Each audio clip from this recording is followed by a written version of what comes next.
Hi there. Thanks so much for joining so that we can do this workshop on our career satisfaction assessment. I have been really excited about this all day because I talk so much about this assessment in the speaking engagements that I do and through my social media and the emails that many of you get from me. And I designed it as a tool for those of you who feel that something isn't fitting quite right about your career. Maybe it doesn't feel as good in certain areas as it used to, or your just sense, even if everything's good, your sense is that things could be better. So I designed this tool as a way for you to be able to start to dig into that and take a look at what are some of the things that may be working really well, and what are some of the things, so you can build on them. What are some of the things that could be a bit better, so we can work on them. So I designed this to be a tool that you can use on your own, that you take yourself through.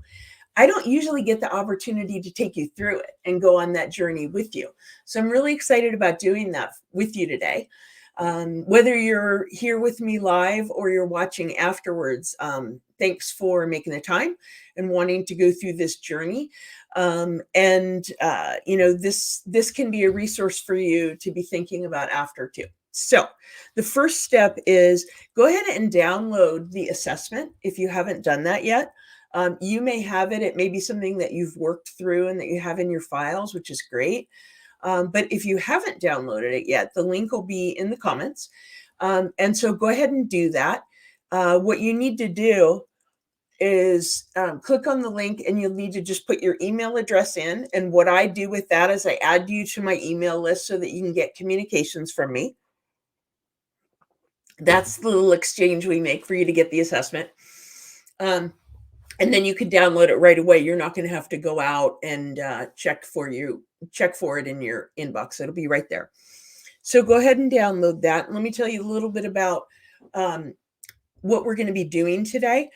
Focusing in on the career satisfaction assessment. This is time for you to focus on you. My guess is you've been busy all day. You've been busy all week. You haven't been very high on your own list. So now's the time we're putting you at the top of the list.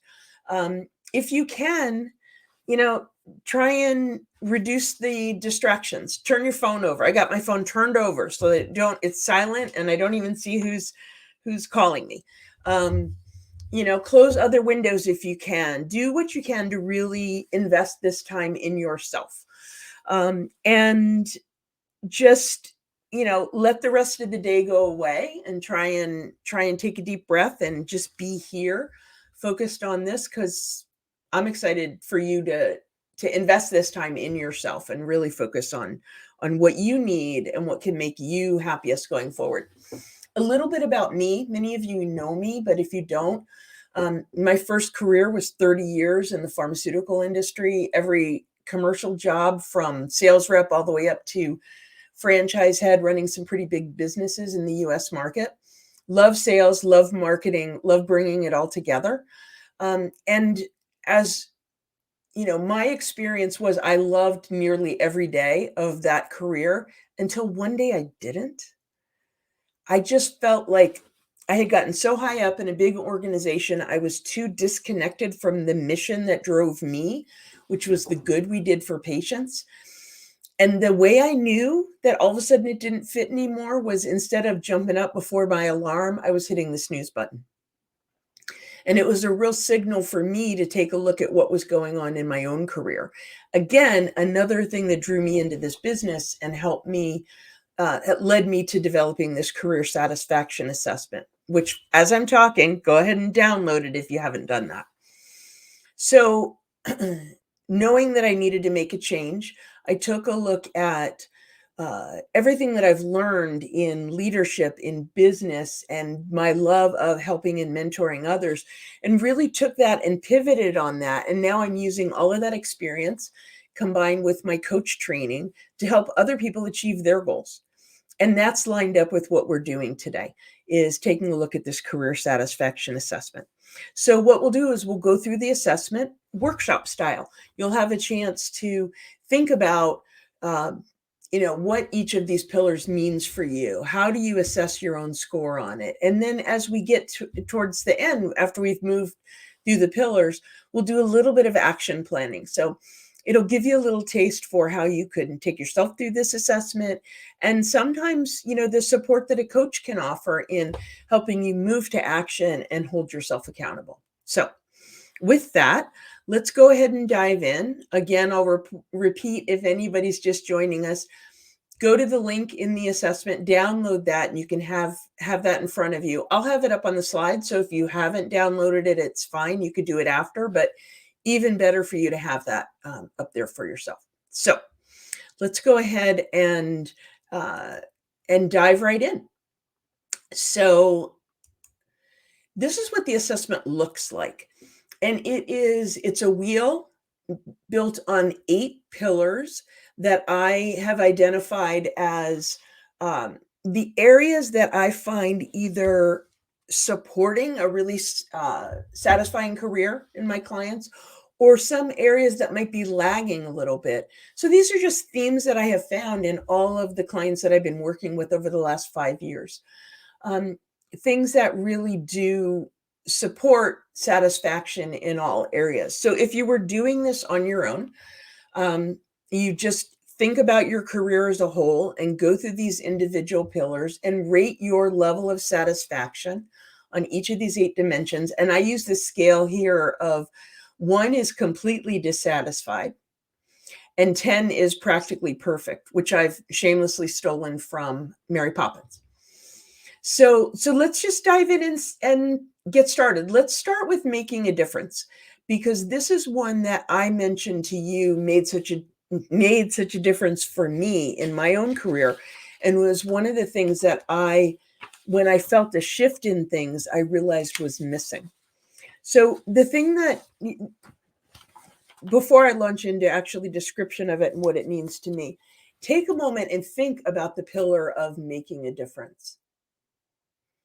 What is your instinct in terms of where you fall on that, on the scale of 1 to 10, 10 being high?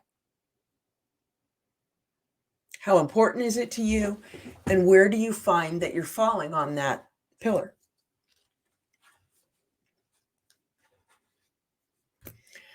So the reason that I think I relate so much to this, and I see this as so important in my clients, is it kind of goes to what's your mission. And I know that for me, I have always needed to do some good while I'm doing well. And it's one of the reasons that the pharmaceutical industry felt so much like home for me for so long, because I felt really connected to the fact that the intended goal of our products made people's lives better. I mean, what's better than that? So I was really tapped into that. And then as I got into higher up in such a big bureaucratic organization, I felt less connected to the way in which I needed to make a difference on the macro scale. So I knew that was missing for me. That's macro, but on a more micro scale, it might be, what difference is your work making within your company? Or what difference does the results of your work make? What are you doing with the money that you're making? Is it making a difference for your family? So how making a difference is important is different for each of us. So take a minute and think about, what is that for you? Is it on that micro scale to your family, to your individual team? Or is it on a bigger macro scale of, what difference does your company make? Or for some people, it's even global, as I need to know that I'm literally working on a cure for cancer or something like climate change. Whatever it is for you, where do you score on that? And just make a note of that for yourself. So that's making a difference. We'll go counterclockwise today, just because I'm feeling counterclockwise. Contentment is the next pillar that's really, really important to a lot of people. Think for a moment about, what does that mean for you? How content do you feel in your current situation? And give it a score from 1 to 10. One of the interesting things about contentment is the term doesn't always connote positive things for people, because sometimes people can think of content as, wow, am I too comfortable? Have I lost my edge? And if that is what it means for you, that's real for you. Another way to think about it is maybe content is I have enough of what I need at the moment. And if I stayed content over a long period of time, it might not be enough. It might go to one of the other pillars of challenge, that I might need more of it. But we all need those moments of rest. So, do you have enough of what you need right now? That may be what contentment means for you. And what you'll see at the end is some patterns, and we'll take a look at, what do we do about these things. But right now is our moment to sort of reflect on, where do you fall on that scale of contentment. The next pillar is leadership. And this one has so many levels of meaning, because most of my clients and the people that I speak to are leaders and have leaders. So there's a lot of different dimensions of it. And most of us are looking to enhance our skills, enhance our leadership. So there's a lot in this pillar. So, what does it mean for you? Does it mean a level of satisfaction with your own leadership? How well you're setting a vision, how well you're developing your people, how well are you delivering on your objectives, how healthy is your P&L, whatever that looks like in terms of your own leadership. For a lot of people, it also means the leadership of their company, or the leaders that they are following, and how satisfied are you um, with the direction that they set, and how very often are you aligned to the values of the company. And sometimes you don't know that until you get there, and sometimes you don't know that until it's missing. But if you sort of listen to yourself on how satisfied I am on leadership, the things that are most powerful are going to come up, and you'll know if you find yourself gravitating towards your own leadership. That's probably because you're either feeling strongly that you're doing a great job, or you're aware of some areas that need to be developed. Likewise, if what comes up for you is your own company leadership, that often means that you're feeling strongly either in a positive or negative way about that. What I find with a lot of these issues is paying attention to how you feel can really tell you what's important, and where there are gaps, and might be creating some discomfort in your life, or some sort of a rub. Those things are telling and worth paying attention to. So, having said all of that about leadership, whatever it means for you, think about what your score is right now. Where do you fall in leadership satisfaction on a scale of 1 to 10?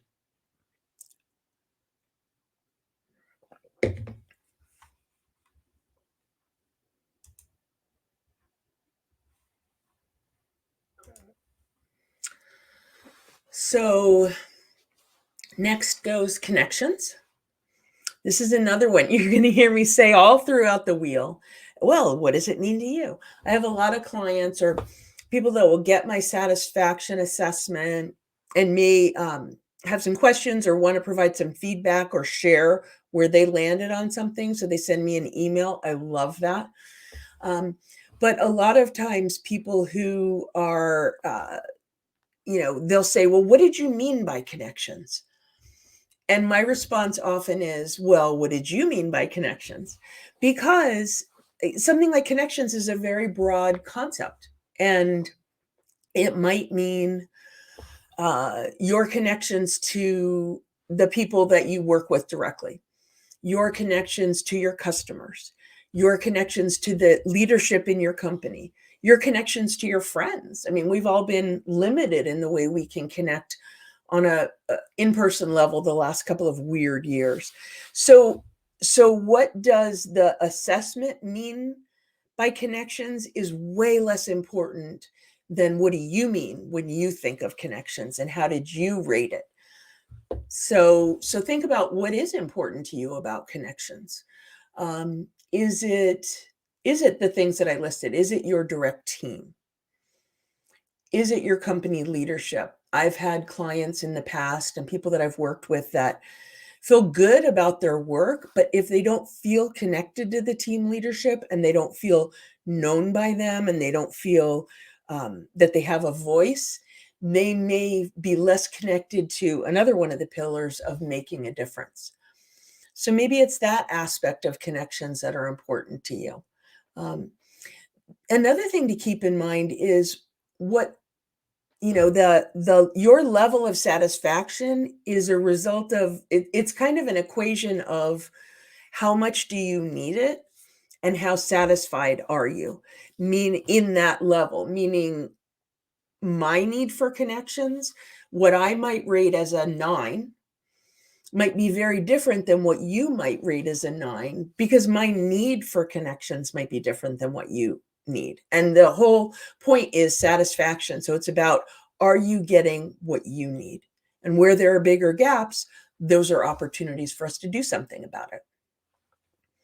So having said all that about connections, think about where you fall on that list, on that 1 to 10 scale in terms of satisfaction in connections now.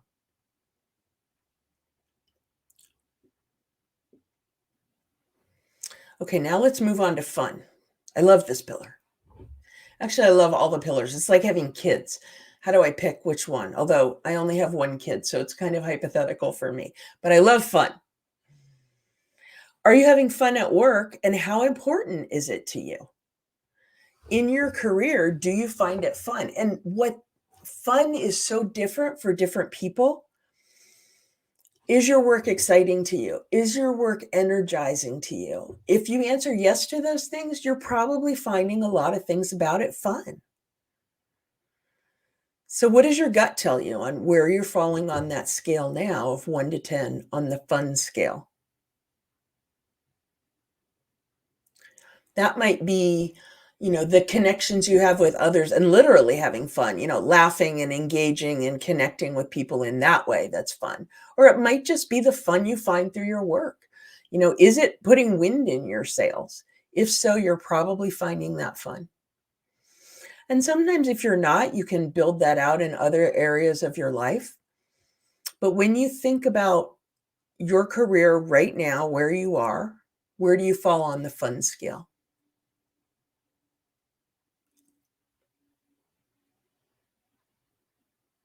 This is fun for me. I'm pretty high on the fun scale at this moment. Okay, let's move on to challenge. This is another one that, what does it mean? What does it mean for you? Here's how it became one of the pillars and a theme is my group of clients, my network, my cohort leans towards needing challenge. I mean, that's what would draw you for something like coaching and development. We need challenge. We need to be pushing ourselves and doing more and building on things in a new way rather than necessarily repeating ourselves or taking the easy road, at least much of the time. There's a time for easy. There is.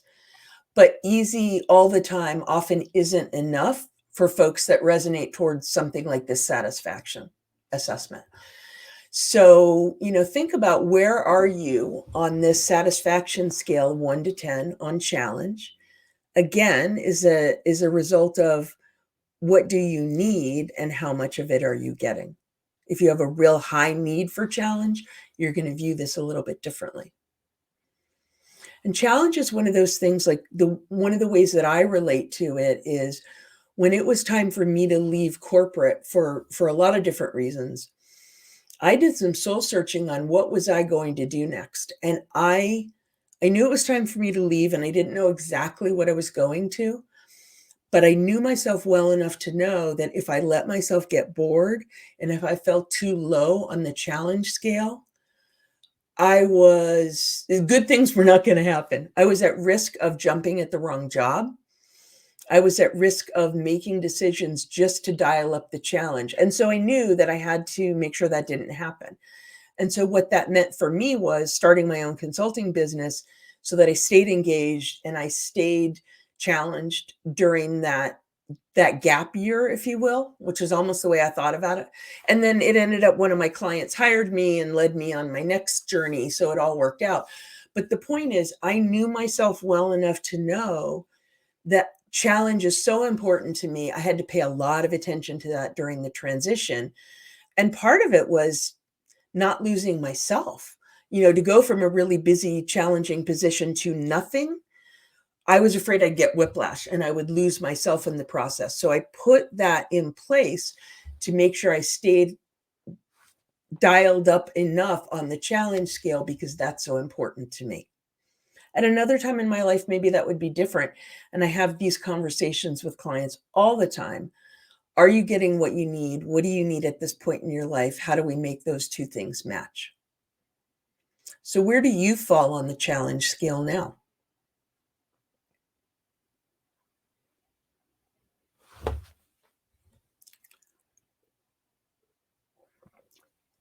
So now let's talk about balance.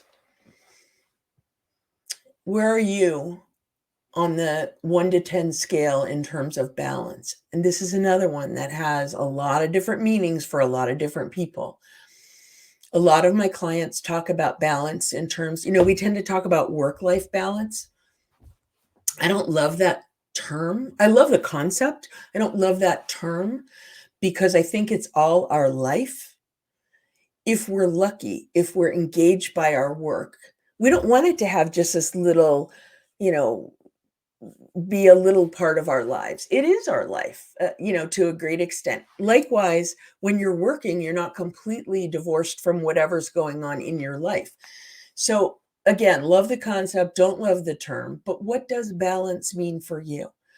It may mean, are you getting enough of all of the things that are most important to you in your life? Are you, getting enough time with family, getting enough time with friends, doing enough of all the things you need to do in your work to achieve your goals, whether it's goals today, goals this year, or your long-term career goals? Are all of those things in balance? And the weird thing about balance is sometimes we notice it more when it's not there because it just sort of rears its ugly head and says, it's like whack-a-mole. Whatever shows up needs attention. And oftentimes it's the absence of it that shows up. So think about where you are on the balance scale. Do you have it? Do you not have it? How much do you need it? Go ahead and commit to a number on that.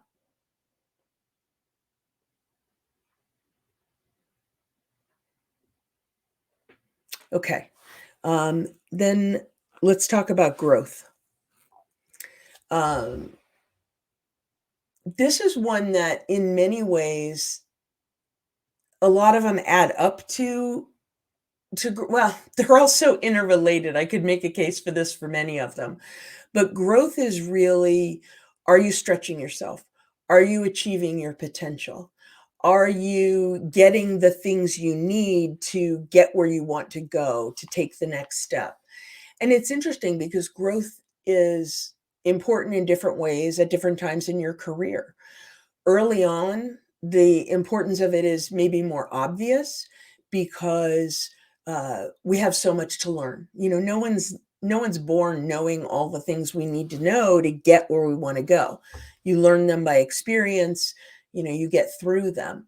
So the need is more obvious early on. But even when you've achieved your big career goal, you don't want to stay static. You have growth within that. You have growth opportunities to, it may be your own skills, it may be influencing others. So it takes on different meaning at different times in your career. But where are you now?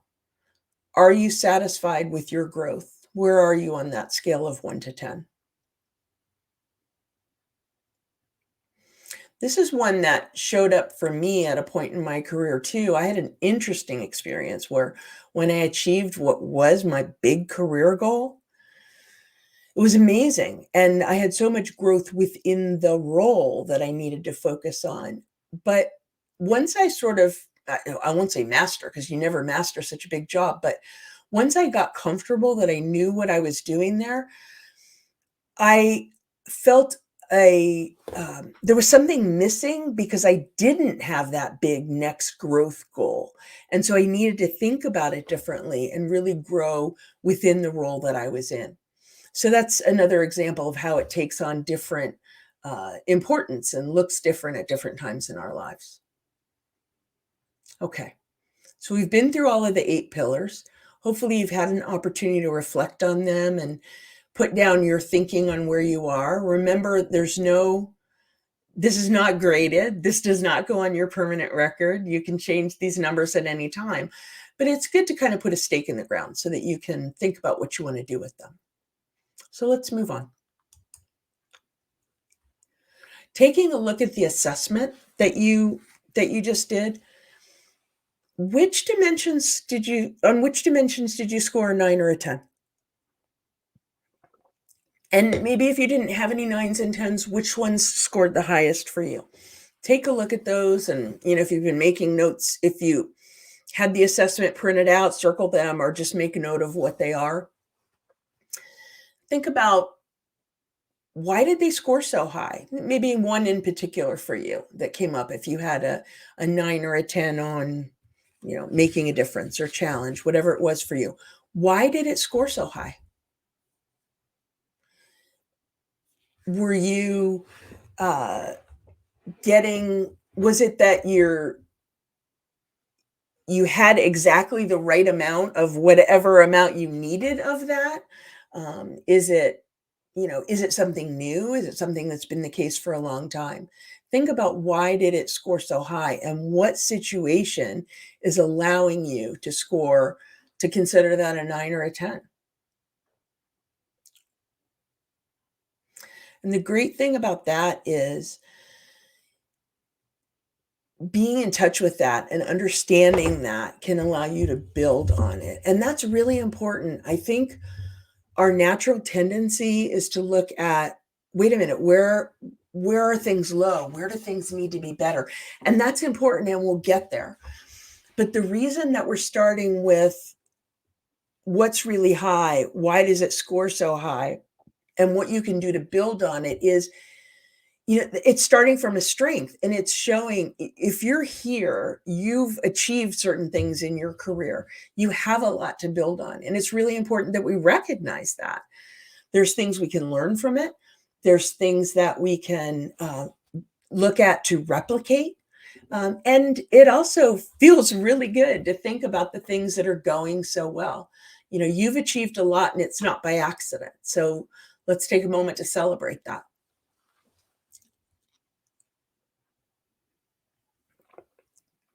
So once you've thought a bit about a particular dimension, or maybe 2, that you scored the highest, why did you score so high, and what you can do to build on them, the next step is to think about what actions you can take to build on them. So, I'll give an example of, just to pick a pillar, growth. If growth were a 9 or a 10 for me, and I recognized that the reason that it scored so high was that I really am stretching myself. And maybe I'm doing that in a couple of different ways. Maybe I'm, reading books that are recommended to me, or listening to podcasts, or engaging in executive exchanges, whatever the things that I can be doing that make me say, yeah, these are the things that I'm doing that result in this being a 9 and a 10. This is great. Then what can I do to build on them? Are there things that I could do to be doing more of something?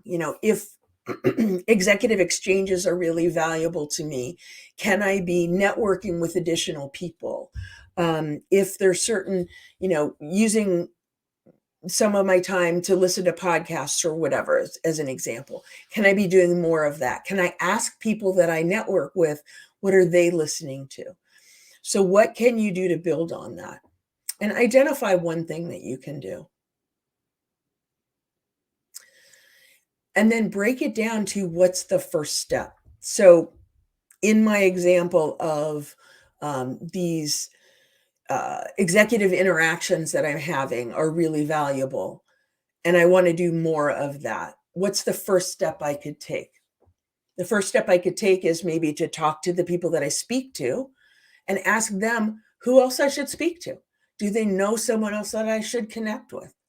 That's one specific step that I can take. So think about what that is for you. Another important thing to think about is when will you do it? And this is just a commitment you're making to yourself. It's not, it's not written on a big board somewhere and somebody's going to check that you've done it. It's a commitment that you've made to yourself. But we know that if you think of one specific step and you commit to when you're going to do it, it's much more likely to get done. So another thing, and if you think of a specific thing that you're going to do and when you're going to do it, make a note of it. Because it's good often to put that in your calendar or, whatever you do to note the things that need to be done. Some people keep notes in their phones. Some people keep a paper, journal or to-do list on their desk. Whatever works for you, make a note of what you intend to do and when you intend to do it. Another good thing to think about as you're working through these action steps is what might get in the way. And the reason it's good to think about that is because then you can plan how to get around it or how to avoid the problem. If this is really something that you want to do, thinking about what might get in the way can help you get it done. So, for example, for many of us, it's, time may get in the way. I may get too busy. Something else may take priority. Okay. Yeah, absolutely. That's life. So then you can think about, well, if that happens, what can I do to still get it done? And so for a lot of people, like if it's time, if it's that you're busy, some people might, at the end of the week, reflect on did they achieve the things they wanted to do during the week? And if not, schedule it for another time or figure out another way around it so it doesn't just get lost. That's an example of thinking about what might get in the way and how you can get around it. It does get you back to another step that you need to commit to. But again, this is putting accountability in place so that you can do the things you've told yourself you want to do. That's the only commitment you're making is to yourself. Another good thing to ask is how will you hold yourself accountable? So that might mean the end of the week review of did you accomplish what you wanted to accomplish?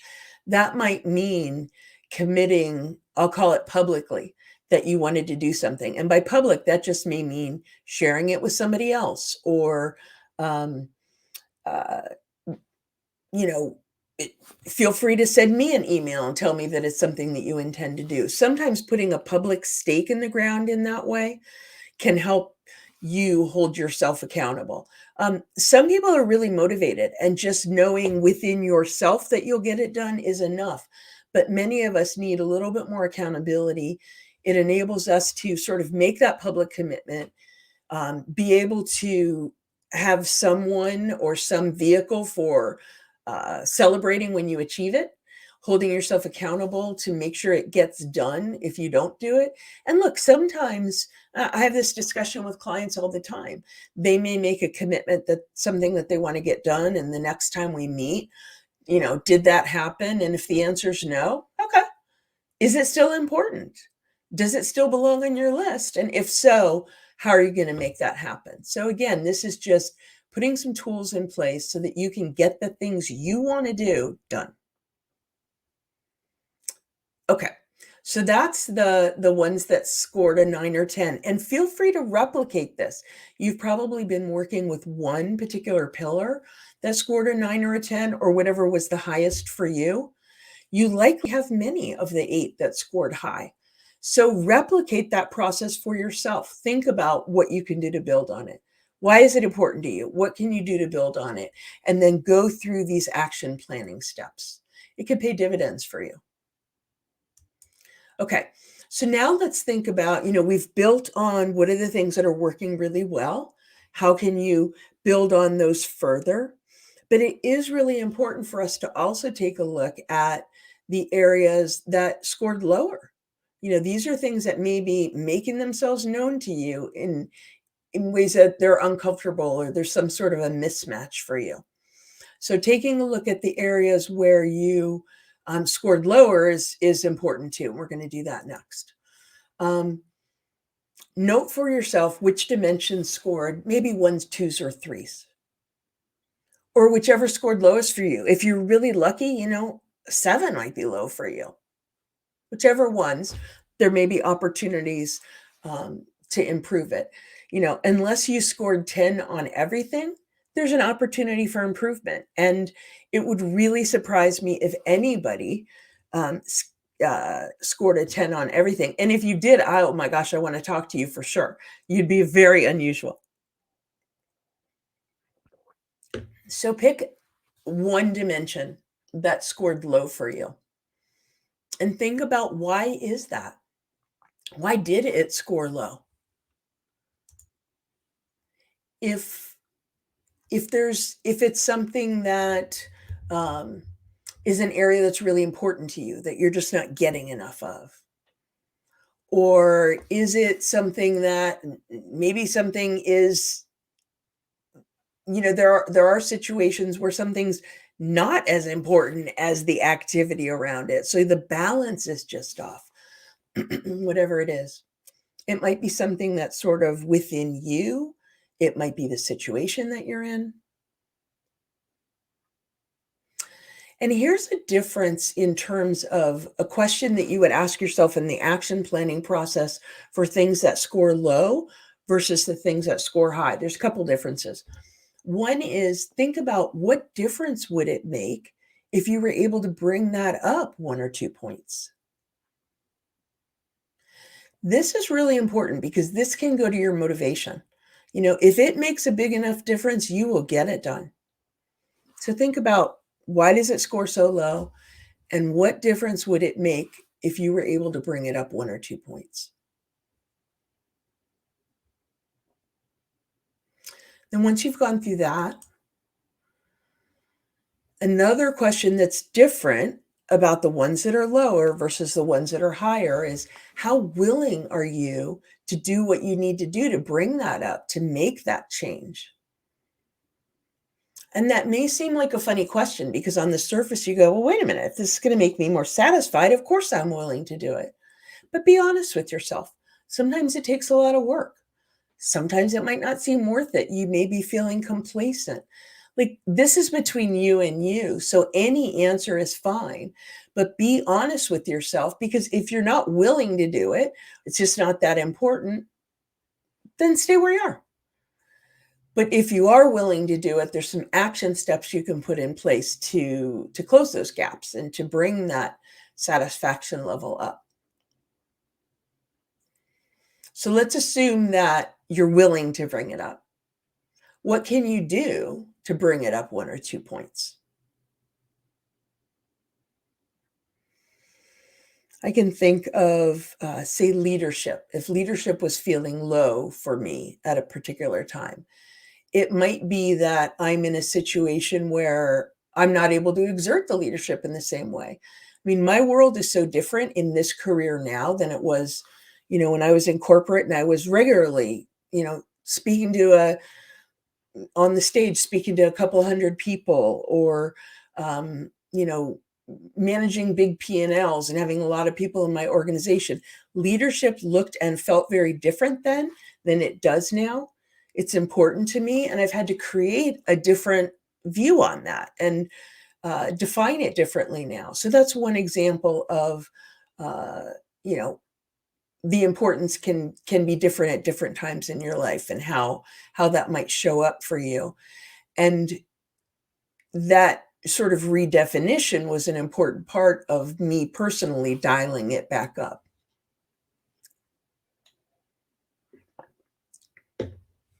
So if you've identified something you could do to bring it up 1 or 2 points, we can move into the action planning. And actually, let me say, if you couldn't easily come up with an answer to the question, what can you do to bring it up 1 or 2 points?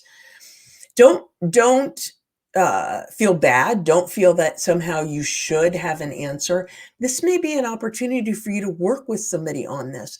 whether it's a friend, whether it's a mentor. I particularly have a bias on working with a coach, and not just because I do it, but because I know what a difference it makes for me with my work with my own coach. So don't stop. If you didn't have a good answer to what you can do to bring it up 1 or 2 points, now's the time to flag that you need a plan to figure that out.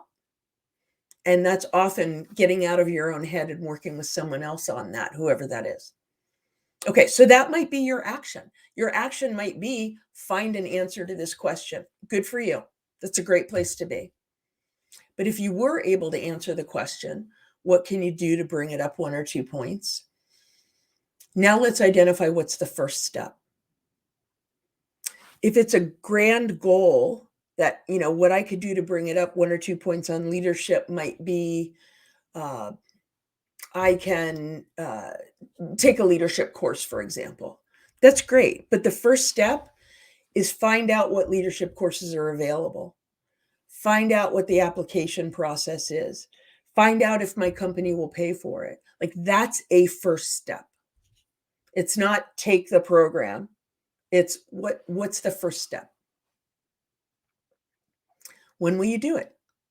Again, you're just committing to yourself something that you said you wanted to do. Okay, so now if you've identified what's the first step and when you'll do it, again, think about what might get in your way. In the example that I just used, if it's a leadership program that you want to do, what might get in the way is the people that you need to get the information from aren't available or something like that. Okay, anticipate that. How are you going to get around it? Whatever is critical for you to get the answer or take that next step, if it might get in the way, think about it and plan around it. And again, how will you hold yourself accountable? So that might be, I find it really satisfying to do an actual paper to-do list each day. And I absolutely love crossing things off. So, part of my accountability is, have I crossed off all the things I committed to during the day? It might be, as I mentioned, I work with my own coach. So there's accountability, and it's one of the reasons I do it. There's accountability built in there. I have a group that I work with that we hold each other accountable. Those are the things that work for me. And it's important to ask what works for you. And if you're not sure, that's another great area to explore with someone on what are some different things that people use. Again, these are tricks and tools that you put into place to help you achieve the things you said you want to do, the commitments between you and you. And again, that's the action planning process for the pillars that may have scored low. You've just hopefully been able to go through one to come up with an action plan. Now you can take yourself through the others, because any of them that scored low are worthy of attention, and you can replicate this process for yourself.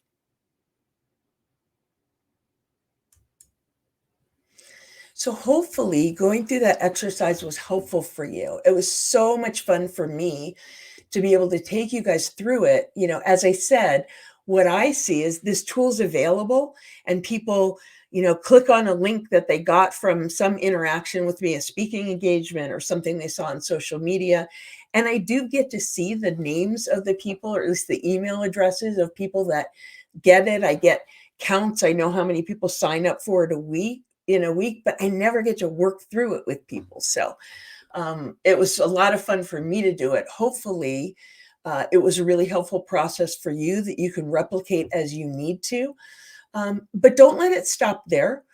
Do the things you need to do to be able to dial up your career satisfaction, whether that's focusing yourself on a certain area, talking with friends, mentors, engaging a coach. I would love to hear what you think. If this assessment was helpful for you, if it made you think, if you're going to take action, or if you have questions and you want a little bit of help on any of these areas, drop me a note. You can connect with me on LinkedIn and send me a direct message that way. But here's one of my email contacts, Randi at fulfillingcareerhappylife.com. no accident that my program and my email are Fulfilling Career Happy Life, because that's what I'm all about, and that's what I want for you. So I hope that going through this exercise and taking these steps will help you get a little bit closer to that. So thanks for spending some time with me. Really, really appreciate having you here, and look forward to the next time we get to engage.